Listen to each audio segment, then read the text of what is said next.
अगर अभी तक आपने द वॉइस को सब्सक्राइब नहीं किया है तो प्लीज़ अभी हिल लाइफ मल्टी स्पेशलिटी हॉस्पिटल, जो कि अपने आप में एक पूरा हेल्थ सिस्टम है, जहां एग्जीक्यूटिव वार्ड के साथ चैरिटेबल वार्ड भी है, जिसमें मुख्यमंत्री स्वास्थ्य कोष योजना के तहत ज़रूरतमंदों का भी इलाज होता है।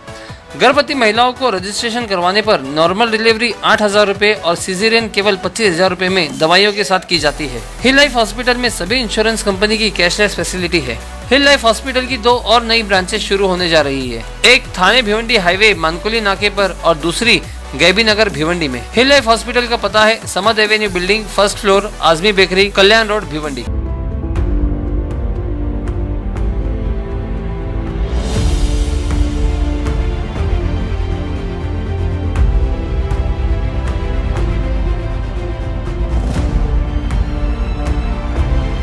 माझं सन्मान स्वागत करावं।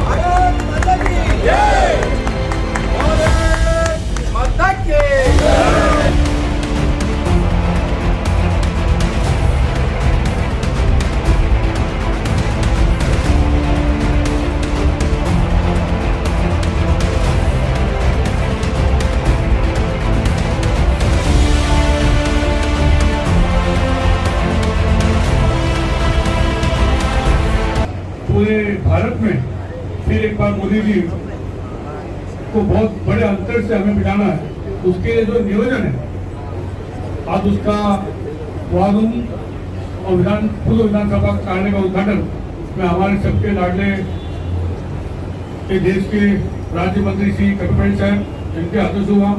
हमारे सबके लाडके आमदार महेश चौले जी, हमारे सबके जिनके मार्गदर्शन में पूरे भेटी में आज बहुत अच्छा काम कर रहा है हर्षल जी पाटिल जी,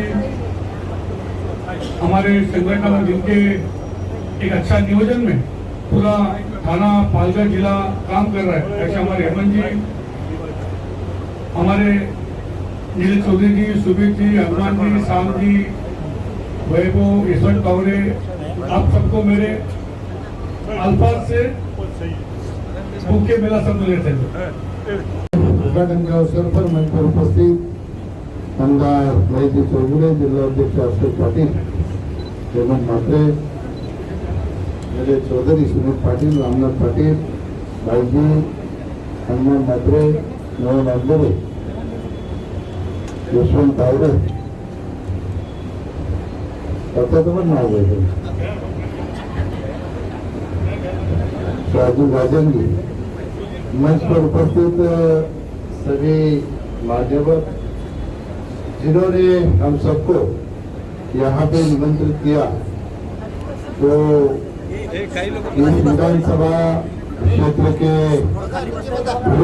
विधानसभा क्षेत्र के प्रभारी संतोष शेट्टी, उनके सभी साथी, उपस्थित भाइयों बहनों और पत्रकार मित्रों, सबसे पहले तो वारूम का उद्घाटन हुआ ऐसा मैं जाहिर करता हूँ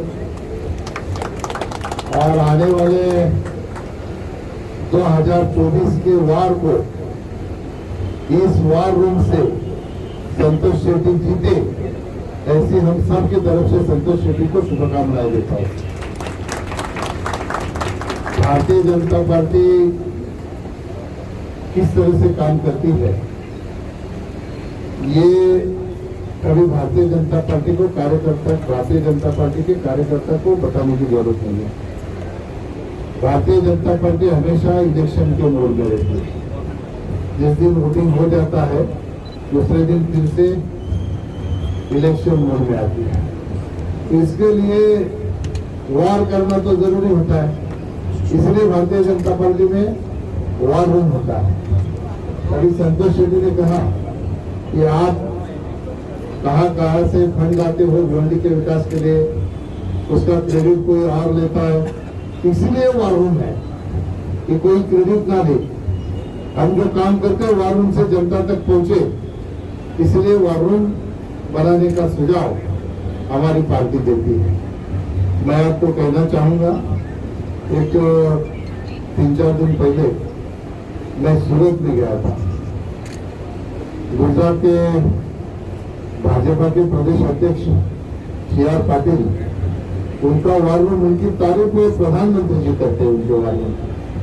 तो वार रूम देखने गया था, मेरे साथ भिवंडी से कई लोग चले थे, राजू था, विशाल था, और उनको मुझे याद नहीं, वैभव था। वो जो वार रूम हम लोगों ने देखा, वो वार रूम अगर सेटअप कर दिया ना, तो किसी को भी चुनाव में कोई हरा नहीं सकता। आपको मैं बताना चाहूंगा, गुजरात के चुनाव में 154 सीटें हम लोग विधानसभा में जीते। जब ये इलेक्शन शुरू हुआ तो प्रदेश अध्यक्ष बोलते थे कि कम से कम 160 सीटें जीतेंगे। तो उन्होंने कहा हमको कि मुझे प्रधानमंत्री जी ने बुलाया और मुझे कहा, सीआर कुछ ज्यादा नहीं हो रहा है क्या, थोड़ा सा समझ के बोलो। तो सीआर पाटिल ने प्रधानमंत्री जी को कहा कि सर, मैं तो रिकॉर्ड बनाने के पीछे हूँ, आपके नेतृत्व में 100% गुजरात में आज तक 25 साल में जितनी भारतीय जनता पार्टी की सीटें चुन के नहीं आई, उतनी सीटें ये टाइम पे चुन के लाने की जिम्मेदारी मैंने ली है और वो 100% मैं लेता हूँ। चुनाव का रिजल्ट आया, हमारे पार्लियामेंट का सेशन चल रहा था। हर मंगलवार को संसदीय पार्टी की मीटिंग होती है जिसमें सारे एमपी ही होते हैं और प्रधानमंत्री भी खुद होते हैं। तो प्रधानमंत्री ने अपने भाषण में कहा कि गुजरात का जो रिजल्ट आया है, ये रिकॉर्ड ब्रेक रिजल्ट आया है, इसका सही मायने में अगर मुझे किसको श्रेय देना है तो मैं वो एक अकेले आदमी को दूंगा। अभी सारे लोगों को लगा था कि कोई अमित भाई का नाम आएगा या और किसी का नाम आएगा, या प्रधानमंत्री जी खुद का नाम तो ले नहीं सकते। तो उन्होंने उस दिन कहा ये जो रिजल्ट आया है 154 सीटें अगर जीत के आई है, उसका एक अकेले किसको श्रेय देना है तो प्रदेश अध्यक्ष सीआर पाटिल को देना पड़ेगा। उसके वजह से ये सीटें आई। तो क्यों आई है? 80 लाख पन्ना प्रमुख बनाए उन्होंने। अभी मैं देख के आया, प्रेजेंटेशन दिया हमें, क्या किया पन्ना प्रमुख में, एक 30 पान का एक वोटिंग लिस्ट के एक पेज पे 30 वोट थे, उसमें एक पे 5 जन का कमेटी बनाया, एक पेज के लिए 5 जन का कमेटी। और उसने कहा कि वोटिंग हमारे इधर होता है 70%, तो 21 वोट हुआ। 21 में से 21 में अगर 5 कार्यकर्ता तुमने किए, एक को खाली 3 वोट देना है। एक पन्ना प्रमुख को खाली बोलना है कि 3 वोट तुमको ताके देने का, 15 वोट हो गए। तो जो 70% वोट हुआ तो 21 वोट हुआ, 21 में से 15 हमको मिले, 6 ही बचे। इस तरह से हर पन्ने पर भारतीय जनता पार्टी को लीड इस वजह से मिला। अभी उसने दूसरा टारगेट किया है नए थी, उन्होंने कहा कि लोकसभा की हर एक सीट 25 में से 26 सीटें में से 26 सीटें अभी भारतीय जनता पार्टी के पास है, लेकिन पूरी 26 सीट अभी आने वाले चुनाव में 5 लाख के ऊपर के मार्जिन से जीतेंगे, ये टारगेट उन्होंने रखा।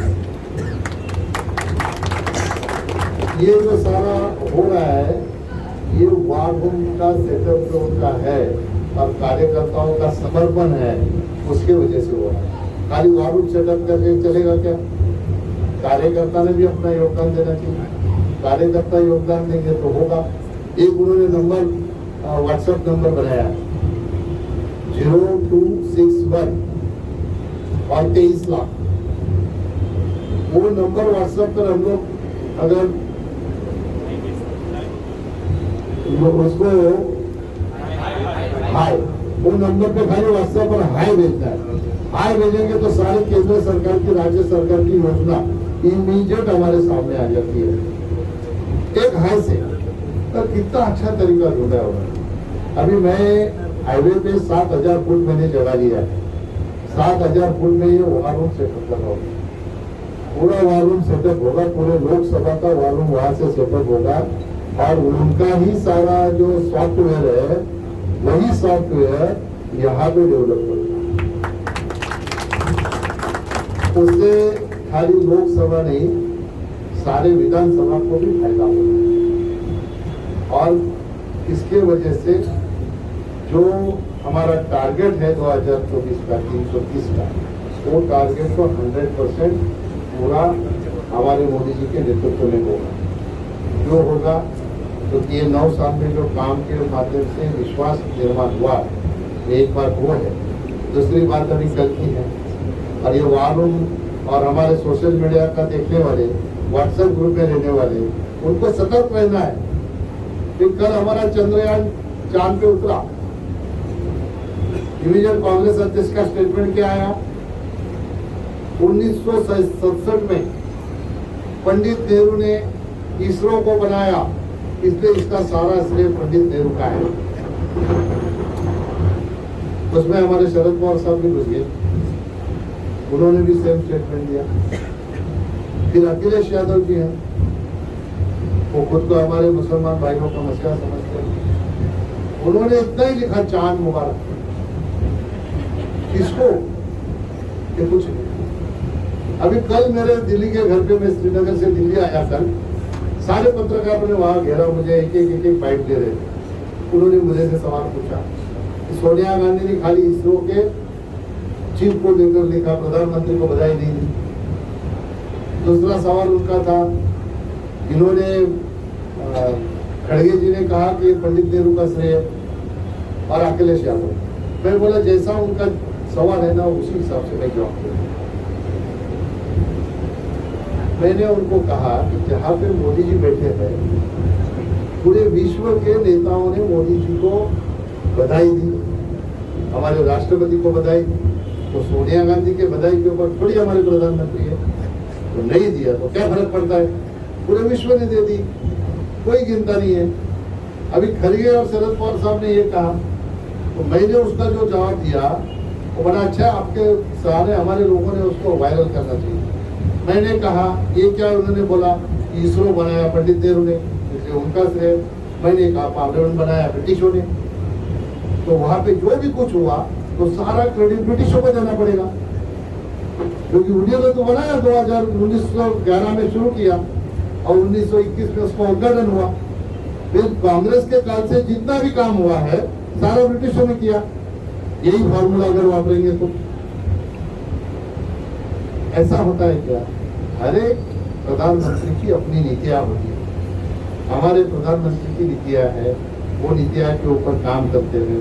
और इसीलिए हमारा चंद्रयान, उन्होंने हमारे इसरो के चीफ ने कहा कि हम लोगों ने 600 करोड़ में भेजा, लेकिन 600 करोड़ में कैसे भेजा ये मैं नहीं बताऊंगा, ये उन्होंने कहा। ये जो है इसका कैलकुलेशन किसी ने किया है कि हम लोग अगर इनोवा भारत से लेते तो 22 रुपए किलोमीटर इनोवा चलती है ना, तो हमारा जो इसरो यान गया वो 16 रुपए किलोमीटर से गया। कितना रुपए किलोमीटर? इनोवा से भी सस्ता। ये हमारे प्रधानमंत्री जी की करामात। और फिर अखिलेश जी ने कहा चांद मुबारक। मुझे पत्रकारों ने कहा इसके ऊपर क्या कहोगे? मैंने कहा कि मैं भी एक ही लाइन में बोलूंगा कि होगा किसी के झंडे में चांद, लेकिन हमारा तिरंगा तो अभी चांद पर है। और खाली चांद पर नहीं, जो अमेरिका नहीं कर पाई, चाइना नहीं कर पाई, जापान नहीं कर पाई, ये तीनों का यान गया चंद्र पर, लेकिन दक्षिण ध्रुव के ऊपर आज तक किसी ने चांद को भेजने की हिम्मत नहीं की थी।